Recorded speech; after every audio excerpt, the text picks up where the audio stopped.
పన్నెండవ పాట సరే 12వ పాట భూమియు దాని సంపూర్ణతయు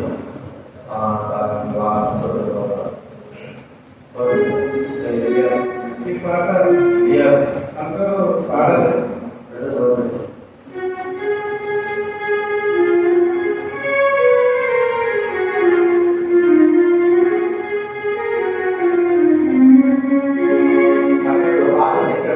భూమియు దాని సంపూర్ణతయు దాని వాసు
లేచినప్పుడు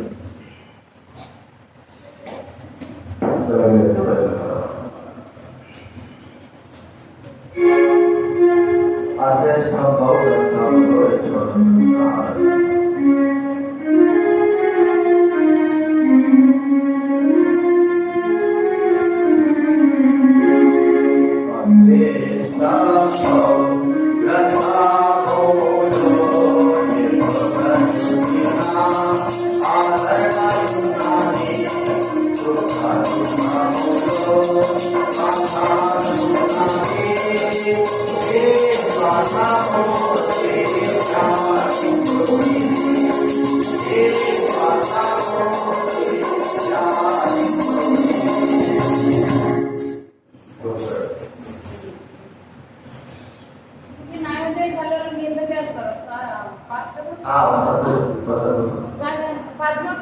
ఫోన్ చేస్తే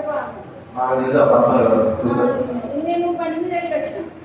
పద్మ ఏం చేసిందంటే నేను నడిచి గేట్ కట్టి వస్తానమ్మా చెప్తున్నా పాస్టర్ ఎరికే కాదు అని అందుకని నేను ఆమె మ్యారేజ్ పడినప్పుడు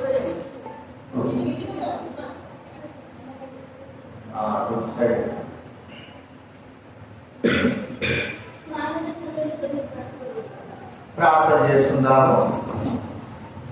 సర్వోన్నత తండ్రి యేసు ప్రభు నామమున మీకు వందనాలు తెలుస్తా ఉన్నా. ఈ యొక్క ఉదయకాల సమయంలో తండ్రి ఆరాధించడానికై కనపరచడానికి మిమ్మల్ని స్తుతించి మహిమపరచడానికి బట్టి మేము వచ్చి ఉంటున్నాం. మీ వాక్యం ద్వారా ప్రభా మాతో మీరు మాట్లాడి మీ స్వరం పెంపవలసిన అవసరం తండ్రి. మీ చిత్తాన్ని ప్రకటించండి, రావాల్సిన తీసుకురండి,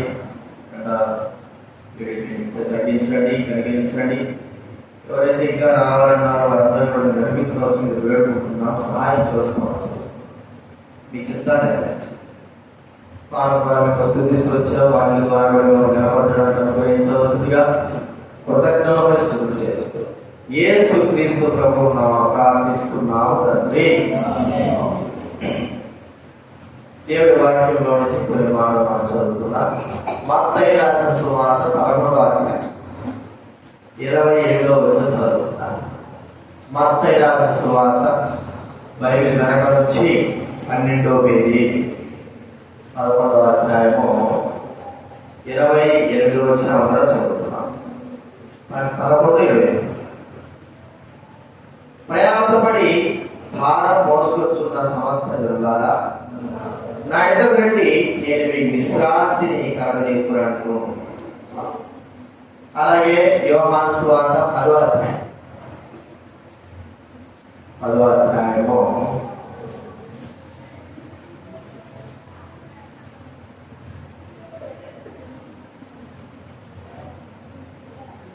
8వ వచనం మాత్రం చదువుకుందాం. యోహాను సువార్త 10వ అధ్యాయం 8వ వచనం.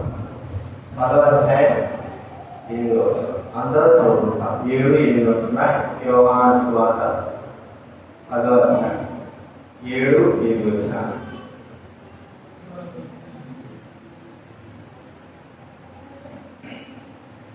కాబట్టి యేసు మరలా వారిని ఇట్లనేను, గొర్రెల పోవు ద్వారము నేనే, నాకు ముందుగా వచ్చిన వాళ్ళందరూ దొంగలను దోచుల వారినై ఉన్నారు.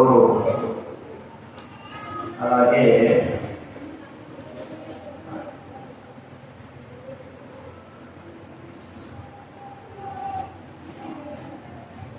ఆరవ అధ్యాయం యోహాను సువార్త 6వ అధ్యాయం. యోహాను సువార్త 6వ అధ్యాయము 37వ వచనం చదువుతున్నాం. కొన్ని వచనాలు చదువుతున్నాం. యోహాను సువార్త 6వ అధ్యాయం 37వ వచనం చదువుతున్నాం. 37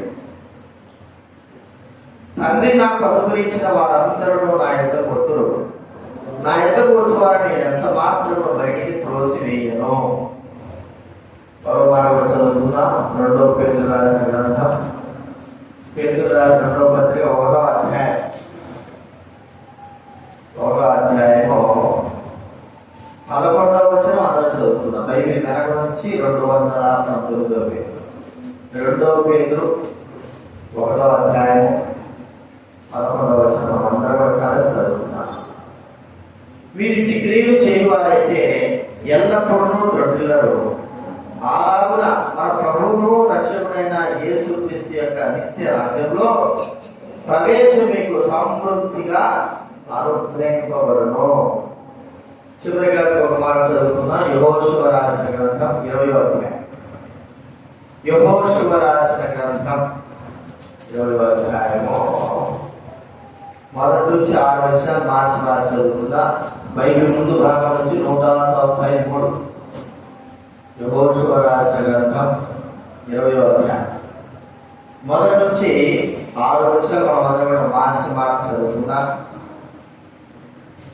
మరి యెహోషువకు సెలవిచ్చినది ఏమనగా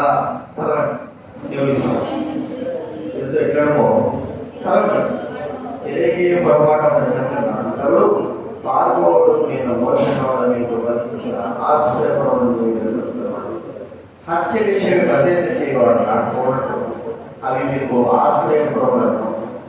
ఒకడు ఒక పురములలో ఒక దానికి పారిపోయి ఆ పురమ ద్వారం నిలిచి ఆ ప్రభు యొక్క పెద్దలు వినున్నట్లు తన సంగతి చెప్పిన తరువాత వారు ప్రభులోనికి వారిని చేర్చుకొని తమ యొక్క నివసించటకు వారిని ఈ స్థలం ఇయ్యవలెను.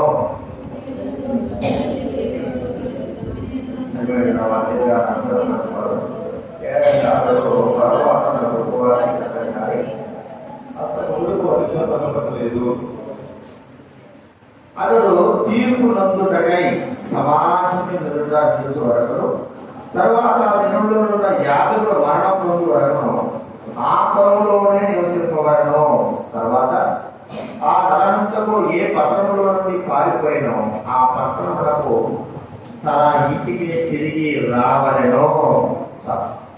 ఈ యొక్క 4 విషయాలు మనం చూసుకోవచ్చు.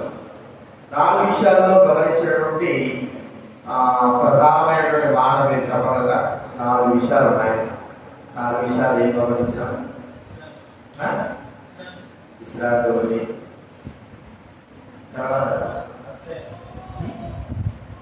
కాబట్టి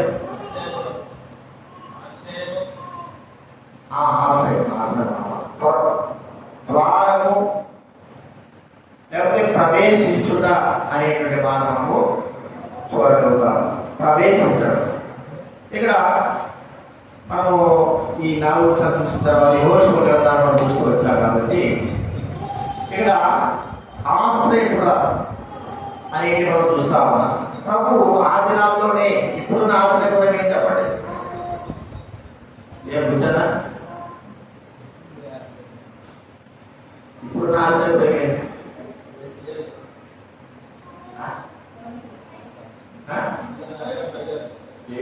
గట్టి చెప్పండిగా.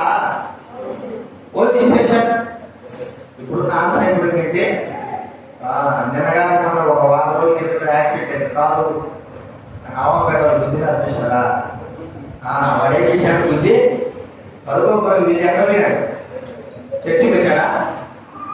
ఆశ్రయపురం ఏంటంటే ఎడబడుతున్నారని పోలీస్ స్టేషన్కి వెళ్ళాడు. పోలీస్ స్టేషన్ ఇప్పుడున్న ఆశ్రయపురం. అప్పుడున్న ఆశ్రయపురము ఒక గ్రామం, పెద్ద గ్రామం, గవిని కలిగినటువంటి ఒక గ్రామం. అక్కడ 6 పురాలు ఉండేవి, 6 స్థలాలు అని మనం చూస్తాం. సరే, ఇక్కడ ఒక వ్యక్తి పొరపాటున అనే మాట ఇక్కడ వాక్యం లాంటిది. పొరపాటున ఒకనెవడో చంపితే తెలియకోకుండా అనుకోని రీతిలో లేకపోతే గొడ్డల పిడిగుడో లేకపోతే ఏదో మనం చెట్టు నడుపుతాడో రాయబడమో ఏదో ఒకటి జరిగి తెలియకోకుండా ఆ వ్యక్తి మృతి పొందినప్పుడు, మరి మృతి పొంది తెలియకోకుండా మృతి పొందడం అనేది అంతవరకే ఉంటారు. చనిపోయిన తర్వాత చనిపోయిన వారి యొక్క బంధువులు మరి కోపంతో మండిపడతా ఉంటారు. నువ్వు చంపినావు, మరి తెలియక చంపినానయ్యా, నాకు తెలియదంటే అది కుదరదు. అప్పుడు ఈ వ్యక్తి పారిపోవాలి, తన ప్రాణం కాపాడుకోవడానికి పారిపోయి ఆశ్రయపురాణ దగ్గరికి పరిగెడతారు. ఆశ్రయపురం దగ్గరికి వెళ్ళిన తర్వాత అక్కడ చెప్పడం మాట గవిని దగ్గరికి వచ్చి గవిని పెద్దలు వినబడేటట్టుగా మరి అక్కడ పండించాలి. ఏమిటంటే తన సంగతి అంతయు చెప్పిన తర్వాత మాట చూడండి 4వ వచనంలో పెద్దలు ఆ పురం యొక్క పెద్దలు విన్నట్లు తన సంగతి చెప్పిన తరువాత తన సంగతి అంతా చెప్పాలి. అయ్యా నేను ఇట్లా చేస్తా ఉంటే ఒక వ్యక్తి అనుకోని రీతిలో చనిపోయినాడు, మరణం పొందాడు. ఇప్పుడు అతని యొక్క బంధువులు కానీ వాళ్ళ కుటుంబీకులు కానీ నన్ను చంపడానికి వస్తా ఉన్నారు. కాబట్టి నాకు ప్రాణరక్షణ పెట్టండి, నన్ను పొరలోకి చేర్చుకొని నన్ను కాపాడండి అని తన మనవి వినవించుకోవాలి. వెంటనే వాళ్ళు పురద్వారం తెచ్చి లోపలికి ఆ వ్యక్తిని ఆహ్వానిస్తారు. ఇక లోపల వ్యక్తి ఆహ్వానించిన తర్వాత అప్పుడు ఏం జడ్జిమెంట్ ఉన్నాయి? జడ్జిమెంట్ ఏముండాలో తెలియదు కానీ ఒకే ఒక జడ్జిమెంట్ ఏదని చెప్పండి. అక్కడ మాట వాక్యం రాయబడింది తీర్పు. అతడు తీర్పు నందు సమాజం నిలిచే వరకు. రెండోది ఏముంది చెప్పండి? అక్కడ ఉన్నటువంటి ఆ ప్రధాన యాజకుడు అంటే యెరూషలేములో ఉన్నటువంటి ప్రధాన యాజకుడు చచ్చిపోయేంత వరకు ఏ కావాలా? అక్కడే ఉండాలి. ఆ పొలం దాటి గేటు దాటి బయటికి రాకూడదు. గేటు దాటి బయటకు వస్తే ఇక తన ప్రాణానికి తనే కారణమని మనం చూస్తా ఉంటున్నాం. ఇక్కడ కొన్ని విషయాలు మనం చూస్తా ఉంటున్నాం. కొన్ని విషయాలు మనం గమనిద్దాము. మొట్టమొదటిగా తెలియక తప్పు చేశాడు అని ఇక్కడ మనకు వాక్యంలో రాయబడి. అయితే తెలిసి తప్పు చేసిన వాడికి బైబిల్ అంతా ఏం చెప్తుందంటే తెలియక తప్పు చేసిన వాడికి మరి ఆశ్రయపురం దగ్గర వెళ్ళాడు. అయితే తెలిసి తప్పు చేసిన వాడిని ఏం చేయాలంటే వాక్యంలోని వాక్యం రాయబడింది. ఆ వ్యక్తిని మరి నరహంతకుడైన వ్యక్తిని పట్టించాలా అనేది మనం చూస్తా ఉంటున్నాం. తెలిసి తప్పు చేసిన వాడు పట్టించాలి. మరి అలాంటప్పుడు ఆశ్రయపురం ఎందుకు? ఎవరి కోసం ఆశ్రయపురం? తెలియక తప్పు చేసిన వాడికే ఆశ్రయపురం అనుకుంటే మరి తెలిసి తప్పు చేసిన వాడికి ఈ లోకంలో తెలిసి తప్పు చేసిన తెలియక తప్పు చేసిన మొత్తాన్ని మాత్రం శిక్ష అనేది ఉంది. మరి ఇక్కడ మనం చూస్తా ఉంటే తెలిసి తప్పు చేసిన వ్యక్తికి మరణ శిక్ష మనం చూస్తాం. తెలియక తప్పు చేసిన వాడు మరి కొన్ని సంవత్సరాల వరకు తీర్పు నొందేంత వరకు, సమాజంగా తీర్పు నొందేంత వరకు, లేకపోతే యాదవుడు చనిపోయేంత వరకు ఆ గ్రామంలో ఆ యొక్క గల్లి లోపలనే ఉండాల్సిన వాడుగా ఉంటున్నాడు. ఒక రోజు కావచ్చు, 2 రోజులు కావచ్చు, సంవత్సరం కావచ్చు, 10 సంవత్సరాలు కావచ్చు, 20 సంవత్సరాలు కావచ్చు, చివరికి తను చచ్చిపోయే సమయం కూడా రావచ్చు. అంతవరకు కూడా ఆ గవిని లోపలనే ఆ ఆశ్రయపురంలోనే ఆ వ్యక్తి దాక్కునే ఉండాలి. ప్రియమైన వాళ్ళకి మనం చూస్తా ఉంటే ఇలాంటిగా ఆశ్రయపురాలు ఏర్పడ్డాయి. అయితే దేవుడి యొక్క కృప బయలుపడిన తర్వాత ప్రభువైన యేసుక్రీస్తు వారు పురద్వారముగా, కృప అనేటువంటి ద్వారముగా యేసుక్రీస్తు వారు అన్నాడు, మరి నేనే మార్గము సత్యము జీవం. అనగా మాట మాట గొర్రెలకు పోవు ద్వారాన్ని నేనే, పరలోక రాజ్యం యొక్క ద్వారాన్ని నేనే. శివకుమారి ఇంకా రావాలి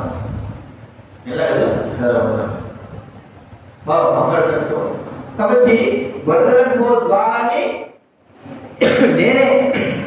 ఈ ద్వారం ఇది ఎలాంటి ద్వారం? అది భూ సంబంధమైన ద్వారం కాదు, భూ సంబంధమైన గవిగా వేయబడే ద్వారం కాదు. పర సంబంధంగా పరలోకములకు వెళ్ళడానికి కొరకై ఏర్పాటు చేయబడినటువంటి ఏర్పరచబడినటువంటి ద్వారము ఇది. మనం చూస్తున్నాం పురద్వారం దగ్గరకు వచ్చిన తర్వాత ఆయన నరహంతకులు అక్కడ ఉన్నటువంటి గవిని పెద్దలతో చెప్పవలసిన మాట అక్కడ అడుగుతారు. గవిని పెద్దలందరూ కూడా ఏం ఎందుకు వచ్చినా నువ్వు, ఏం భయపడుతున్నావేంటి, నీ పరిస్థితి ఏంటి అని అడిగినప్పుడు ఆ వ్యక్తి పెద్దలకు చెప్పాలి. ఏమంటే అయ్యా నా పరిస్థితి ఇది, నేను తెలియకుండా చేశాను, నన్ను చంపడానికి వస్తున్నారు, నాకు మరి ద్వారం నుంచి లోపల నాకు సహాయం చేయండి, నన్ను నా ప్రాణాలు రక్షించండి అడగా. అప్పుడు వెంటనే వాళ్ళు ద్వారం తెలుస్తారు. మరి ఈ పరలోక రాజ్యం యొక్క ద్వారం దగ్గర మనం వెళ్ళినప్పుడు మన పరిస్థితి ఏమిటి? ఆ పరలోక రాజ్యం యొక్క ద్వారం దగ్గర మనం ఎలాంటి యొక్క పరిస్థితి కలిగి ఉంటాం? కదా పరలోక రాజ్యం యొక్క ద్వారం దగ్గర రాయబడింది ఏంటంటే మరి అక్కడ రాయబడిన మాట చూడండి. ఒక మాట చూస్తే సామెతల గ్రంథం మనం ఇలాగా చెప్పుకోవచ్చు 28వ అధ్యాయం. సామెతల గ్రంథం చూడగా మెసేజ్ వదలు ఆయనతో పాటు వదలు. సామెతల గ్రంథం 28వ అధ్యాయం 13వ చదవండి. అసలు ఆయనతో పాటు వదులుకుంటారు.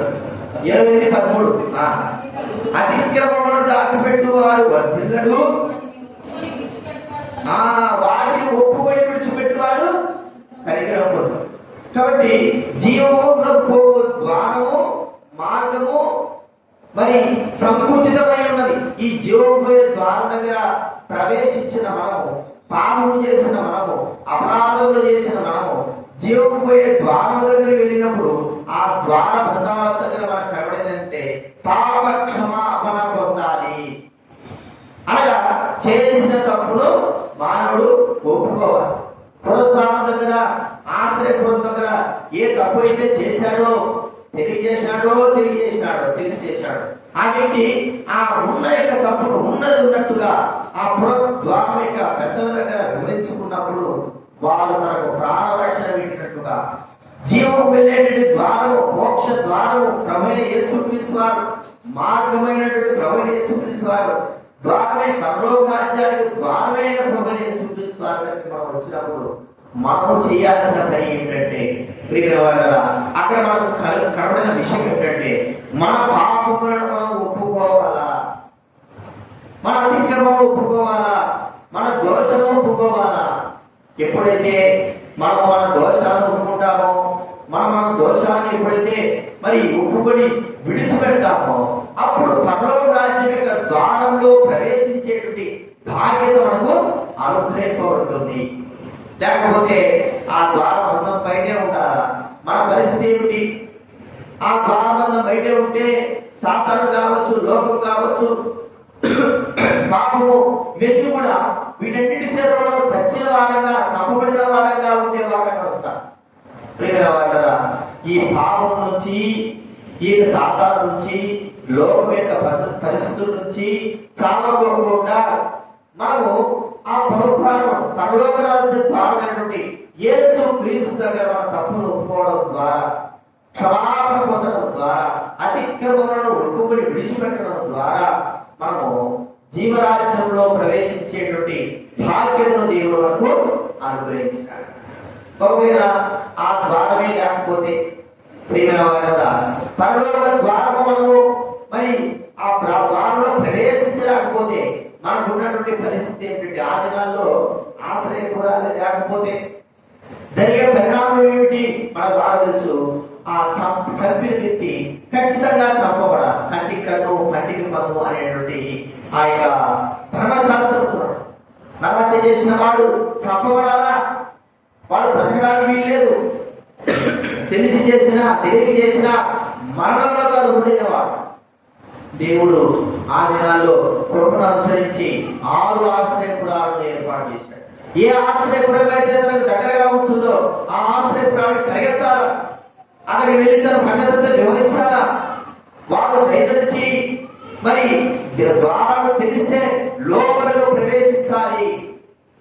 ప్రియమైన వారలారా, మనకు ఆశ్రయపురమైనటువంటి ప్రభువైన యేసుక్రీస్తు వారు, ఆయనే నేను ద్వారము అన్నాడు.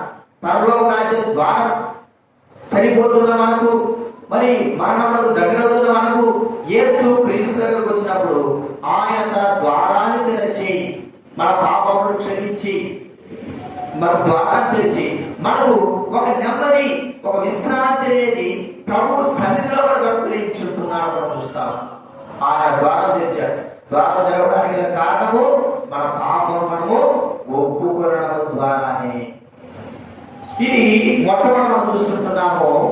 ఆయన ద్వారము, ఆ ద్వారంలో ప్రవేశించిన వ్యక్తి పాపక్షమాపణ పొందిన వాడై ఉండి నిత్య శాంతి సంతోషం కలిగిన వాడై లోపలికి ప్రవేశించిన వాడిగా ఉంచాడు. అలాంటి యొక్క అనుభవాన్ని మనకు అనుగ్రహించినాడు. కాబట్టి ఇది మనం మొట్టమొదటి చూస్తుంటున్నాం.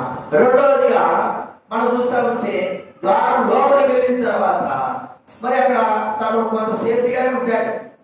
అయితే ఎన్ని రోజులు అలా ఉండగలడు?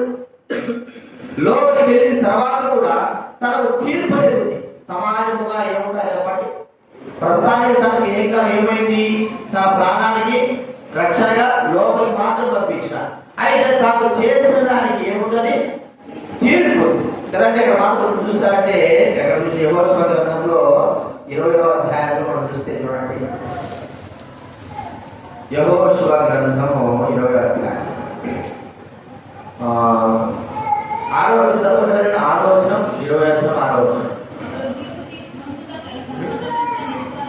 అతడు తీర్పు తీర్చుటకై సమాజం ఎదుట నిలుచు వరకు. చూడండి తర్వాత ఇప్పుడు ఏమేమైంది?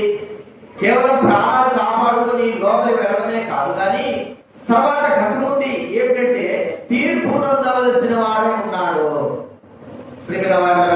ఒకవేళ తాను తప్పు చేసింది ఎవరికి తెలియకపోయేటచ్చు, సమాజానికి తెలియకపోయేటచ్చు, పెద్దలకు తెలియకపోయేటచ్చు, ఆహ్వానించారు, సరే రారాయణ లోపలికి రాని వచ్చిన, కానీ ఖచ్చితంగా తాను చేసింది తప్పు అని నిరూపించబడడానికి ఒక తీర్పు అనేది ఉంది. తీర్పు, ఆ తీర్పు కొరకు కూడా ఆ వ్యక్తి ఏం చేయాలి? లోపల ఉంటాడు. మరి తాను చేసిన దానికి నిజంగా తీర్పు జరిగితే ఏం తీర్పు? అది చేసిన హత్యకి తీర్పు ఉండాలి. ఏమైనా తీర్పు? మరణము అనేది ఉంటారు. ఒకవేళ చెయ్యకపోతే తప్పిపోబడతాడు. ఖచ్చితంగా చేస్తే ఏం కావాలి? తీర్పు అనేది తీర్పు.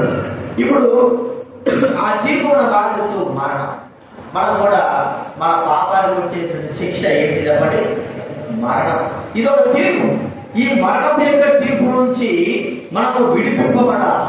బైబిల్ గ్రంథంలో ఉంది చూడండి, యోహాను సువార్త 5వ అధ్యాయం 24వ వచనం. యోహాను సువార్త 5వ అధ్యాయము 24వ వచనం.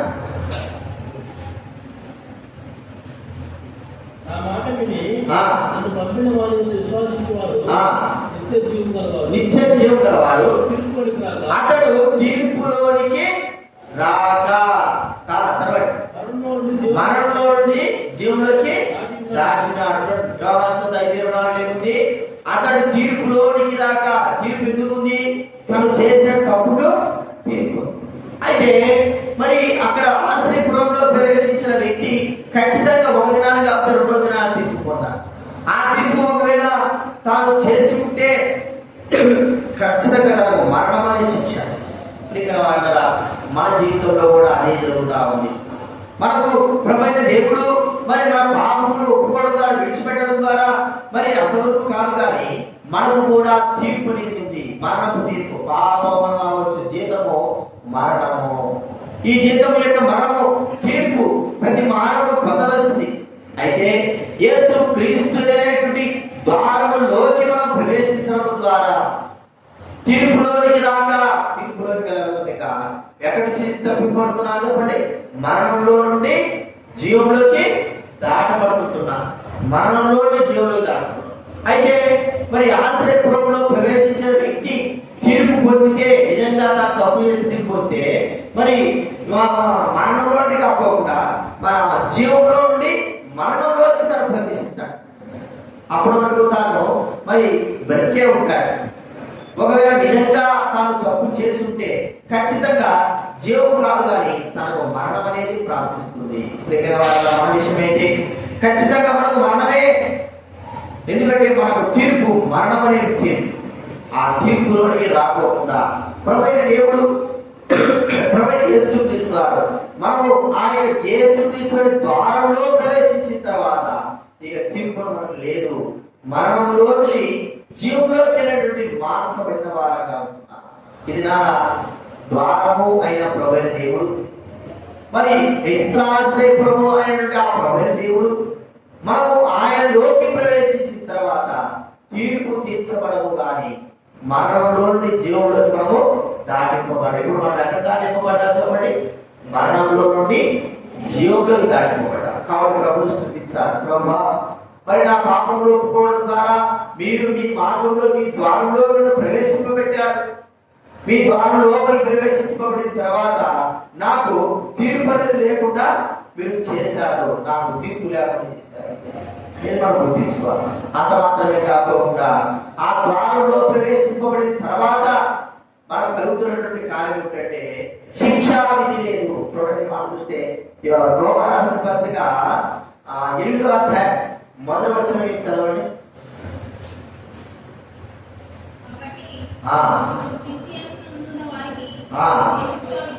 ఏ శిక్షా విధి లేదు. క్రీస్తు యేసునందున్న వారికి ఏ శిక్ష కూడా లేదు. ఎందుకు? ఆయనలో ద్వారమైనటువంటి ఆయనలో మనం ప్రవేశించినాం కాబట్టి ఇక శిక్ష అనేది మనకు లేదు. ఎందుకంటే యేసుక్రీస్తు వారు వచ్చింది ఈ లోకాల్లోకి. ఎందుకంటే ఆయన శిక్షించడానికి కాదు వచ్చింది. యోహాను సువార్త 3వ అధ్యాయం చూడండి, 3వ అధ్యాయము 18వ వచనం. యోహాను సువార్త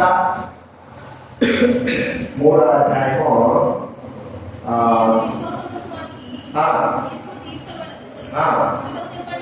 17వ వచనం. 3:17. లోకము తన కుమారుడి ద్వారా లోకములకు తీర్పు తీర్చుటకు దేవుడు లోకములకు పంపలేదు. లోకములకు తీర్పు తీర్చడానికి దేవుడు తను పంపలేదు. యేసుక్రీస్తు వారు తీర్పు శిక్ష యేసుక్రీస్తు వారు లోకము వచ్చి ఎప్పుడైతే ఆ ద్వారముగా ప్రవేశించినామో మనకు శిక్ష అనేది కొట్టివేయబడింది. శిక్ష ప్రియమైన వారు తీర్పు మరి తొలగింపబడింది, శిక్ష కూడా కొట్టివేయబడింది. ఇప్పుడు మనకు విడుదల విమోచన లోపలికి వెళ్ళిన తర్వాత క్రీస్తు ద్వారా మనకు విడుదల విమోచన అన్నిటి నుండి ఎట్లాగా విడుదల విమోచన కలిగింది. ఒక వ్యక్తి ఆ గోద్వారంలో వెళ్ళిన తర్వాత స్వతంత్రుడై బయటికి రావాలంటే జరగవలసిన కార్యాలంటే కాబట్టి మొట్టమొదటి ఏం చూసినాము అంటే 2 విషయాలు. ఒకటి తీర్పు జరగ, వీడు నిజంగా చేశాడా లేదా, తెలియజేశాడా అన్ని విచారణ చేస్తారు. ఆ విచారణలో వీళ్ళకి తెలియజేశాడండి అంటే వదిలిపెట్టేస్తారు. రెండోదిగా మరి ఎప్పుడు బయటకు వస్తాడు ఆ వ్యక్తి?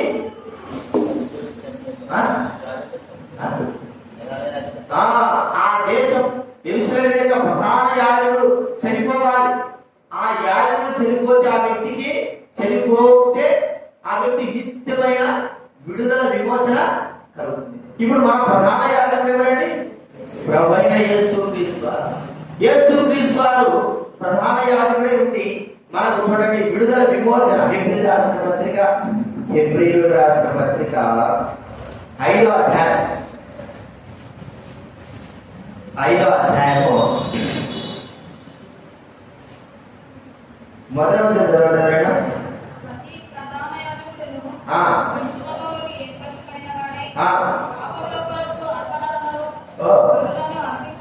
అర్పించుటకు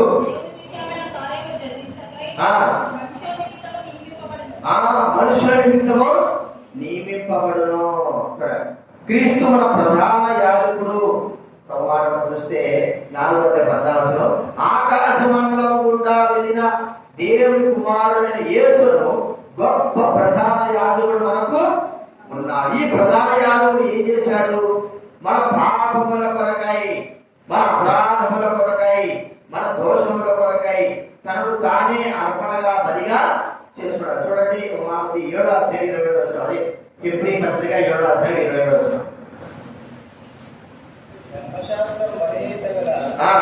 మనుషులను యాజకులుగా నియమించును కానీ తర్వాత వచ్చిన ప్రమాణపూర్వకమైన వాక్యం నిరంతరము సంపూర్ణ సిద్ధులైన కుమారుని నియమించను కనుక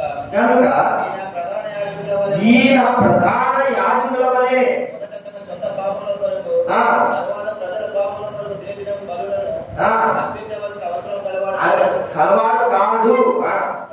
తను తాను అర్పించుకున్నప్పుడు ఒక్కసారి ఈ పని చేసి ముగించారు. ఈ ప్రధాన యాజకుడు రండి మన పాపముల కొరకై, అపరాధముల కొరకై మనం ఉంటే ఆయన చనిపోతేనే మనకు ఏమవుతుంది? విడుదల విమోచన. యేసు ప్రభువారు లేకపోతే మనకు విడుదల లేదు, విమోచన లేదు, స్వాతంత్రం లేదు. మరి మనం విడుదల పొందలేని వాళ్ళగా ఉండేవారు. దీని వాళ్ళ ఆ యొక్క నిత్యాశ్రయపురంలో ఆశ్రయపురంలో ప్రవేశించినటువంటి శిక్ష. మరి తప్పు చేసిన వాడు లోపల వెళ్ళిన తర్వాత అతను తీర్పు జరిగేంత వరకు ఉండాలి. ప్రధాన యాజకుడు ఎప్పుడు చనిపోతాడు అప్పటి వరకు కూడా అక్కడే ఉండాలి. అన్ని రోజులు తన కుటుంబాన్ని అందరినీ వదిలిపెట్టేసి అక్కడే నియమిస్తా ఉంటారు. ఎప్పుడైతే ప్రధాన యాజకుడు చనిపోతాడో అప్పుడు తాను చేసిన తప్పు నుండి మరి తనకు విరోధులుగా ఉన్న శత్రువుల బారి నుండి అందరి నుండి విడుదల పొంది తన కుటుంబంలోకి రావడానికి తనకు ఆస్కారం ఉండాలి. లేకపోతే ఇక అలాగే ఉండాలి. మరి మన విషయంలో ఆలోచిస్తే మన ప్రధాన యాజకుడు ప్రభువైన యేసుక్రీస్తు వారు ఒక్కసారి మరణం పొందిన తర్వాత మన పాపం నుంచి విడుదల పొందినాం, సాతాను నుంచి విడుదల పొందినాం, అన్నిటి నుంచి విడుదల పొంది విడుదల విమోచన పొంది స్వతంత్రులమైతూ వచ్చాము, స్వాతంత్రము కలిగిన వారంగా అవుతూ వచ్చాము. యేసుక్రీస్తు వారి యొక్క మరణము మన సమస్త పాపం నుంచి మన విడుదల విమోచన కలిగించిందిగా మనం చూస్తా ఉంటున్నాం. ఆయన మరణమే మనకు ఈ యొక్క కార్యమే.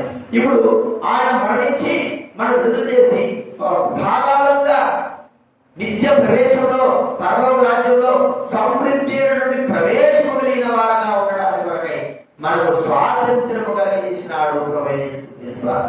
అది మనం చూస్తూ వచ్చాం. 2 ఆయన నిత్య రాజ్యంలో సమృద్ధి అయిన ప్రవేశం కలుగుతూ వచ్చింది. ఇది ఆ సమృద్ధి అయిన ప్రవేశాన్ని బట్టి మనం ఏం చేయాలా? ప్రభువుని స్తుతించాలి, ఆరాధించాలి. ఆయన యేసుక్రీస్తు వారు ప్రధాన యాజకుడుగా మన కొరకే చనిపోయిన దానిని బట్టి మనము మరి ప్రభు స్తుతించాలి. ఒకవేళ ఆయన చనిపోకపోతే మనకు విడుదల విమోచన స్వాతంత్రము ఎంత మాత్రము కూడా ఉండదు. యేసుక్రీస్తు వారు ప్రధాన యాజకుడుగా చనిపోయి మరి అక్కడ ఉన్నటువంటి ఆ ప్రధాన యాజకుడు ఈ వ్యక్తి యొక్క పాప భారాలు భరిస్తాడని భరించలేడు. ఈ వ్యక్తి యొక్క తప్పుడు తలపై వేసుకోలేడు. మరి ఈ వ్యక్తికి ఎలా విడుదల కలుగుతున్నట్టే ఆ ప్రధాన యాజకుడు చనిపోయిన తర్వాతనే విడుదల. ఆ యాజకుడు ఎప్పుడు చనిపోతాడో, ఏ సమయంలో చనిపోతాడో, ఎప్పుడు తను విడుదల వస్తుందో ఆ దినాల్లో యాజకులు లేని వారు గొప్పవారు ఎవరు బ్రతికేవారంటే 100 సంవత్సరాల పైన బ్రతికేవారు. ఈ 100 సంవత్సరాలు వీడు ఇక్కడే తెచ్చుకోవాలి. ఆ ఆశ్రయపడు ఏమవుతాడు? చనిపోతాడు. మరి ఆ యాజకుడు ఎప్పుడు చనిపోవాలా? వీడికి ఎప్పుడు విడుదల కావాలా? ఎప్పుడు ఇంటికి పోవాలా? ఎప్పుడు తన స్వదేశానికి పోవాలా? ఇవన్నీ ఎప్పుడు జరుగుతాయి? అయితే ఈ లోకంలో ఉన్న యాజకులకి విషయం అయితే పరలోక రాజ్య సంబంధమైన యాజకుడైన ప్రభువైన యేసుక్రీస్తు మన కూడా ఏం చేశాడైనా విడుదల విమోచన గావించడానికి కొరకై నిత్య యాజకుడుగా వెలికిసేది యాజకుడుగా మనందరి పాపములను భరించి పాపశిక్షను వహించుకొని చనిపోయి సమాజం తిరిగి లేచినాడు యేసుక్రీస్తు. ఇప్పుడు మనందరికి కూడా ఆయన విడుదల విమోచన విశ్రాంతి కలిగించేవాడుగా మనం చూస్తాము. ఆయన దగ్గరకు వచ్చిన వారికి ఆయన ఎప్పుడు కూడా తులసివేయడు.